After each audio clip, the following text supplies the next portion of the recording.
आज का जो टॉपिक है वो है इज्जत। यदि आप इज्जत दोगे तभी आपको इज्जत मिलेगी, क्योंकि सम्मान उसी को मिलता है जो दूसरों का सम्मान करना जानता है।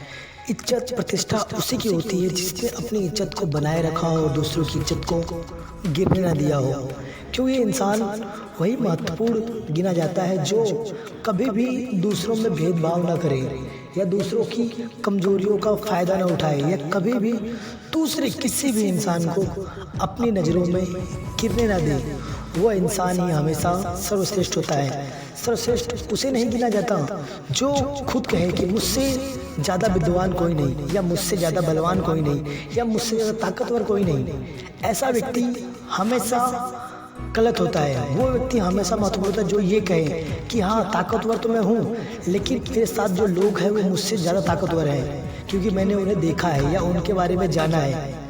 तो याद रखना, हमेशा वो व्यक्ति सर्वश्रेष्ठ होता है जो कभी भी खुद को कमज़ोर न समझे और दूसरों को अपनी कमजोरी न बताए और कभी भी दूसरों को अपने सामने कमज़ोर न होने दे। इसलिए हमेशा हमें याद रखना चाहिए कि दूसरों की इज्जत करनी चाहिए और दूसरों की इज्जत कम ना हो, इन सब का भी हमें ख्याल रखना चाहिए।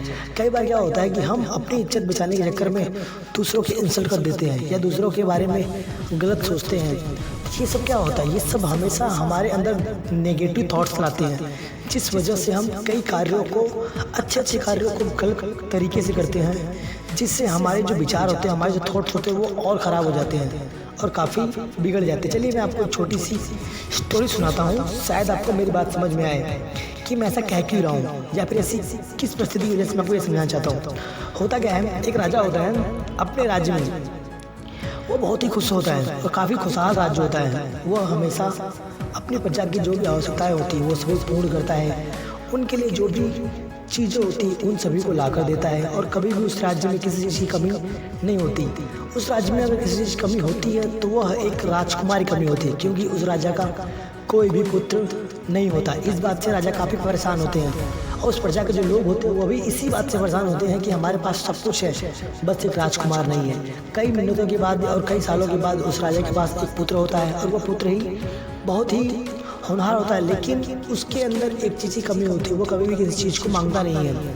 वो हमेशा छीन लेता है या दूसरों की इज्जत नहीं करता, वो हमेशा उनसे उठा लेता है या फिर कब्जा कर लेता है। वो ऐसा कहता है, उससे ऐसा लगता है कि मैं एक राजा का पुत्र हूँ तो मैं प्रजा में किसी भी लोग पर अन्याय कर सकता हूँ या किसी भी लोग के साथ मैं कुछ भी कर सकता हूँ। उसे ऐसा लगता है क्योंकि वह उस राज्य में बहुत लाडला होता है और उसकी हर मनोकामनाएं पूरी की जाती है। इस बात से जो राजा होते हैं काफ़ी परिचित होते हैं और उन्हें पता होता है कि जो हमारा पुत्र है वह बहुत ही नालायक या फिर वह इस राज्य के या प्रजा के योग्य नहीं है, क्योंकि जो उनका पुत्र था वो यह चाहता था कि कार्य भी ना करना पड़े और लोग उसकी इज्जत करें और उसकी मान मर्यादाएं करें। क्यों? क्योंकि वह राजा का पुत्र है। इसलिए तो जो राजा थे वो इस बात से काफ़ी परेशान थे। उन्होंने अपनी बात को अपने मंत्रियों से बताई और मंत्रियों ने क्या कहा कि एक काम कीजिए, इसे किसी गुरु के पास भेज दीजिए ताकि यह कुछ गुण सीख सके। तो राजा ने एक गुरु के पास भेजा और उस गुरु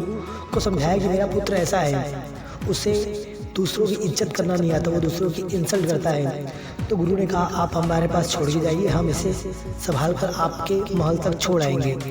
तो जब वो उस गुरु के आश्रम गया और वहाँ पे रहा, 3-4 दिन रहा, फिर जो गुरु के चेले थे उन्होंने समझाया राजकुमार को कि तुम्हें यहाँ पर कोई भी चीज़ नहीं मिलेगी, तुम्हें हर चीज़ भिक्षा के रूप में गांव से मांग कर लानी होगी, तभी आप या उस वस्तु को खा सकते हो।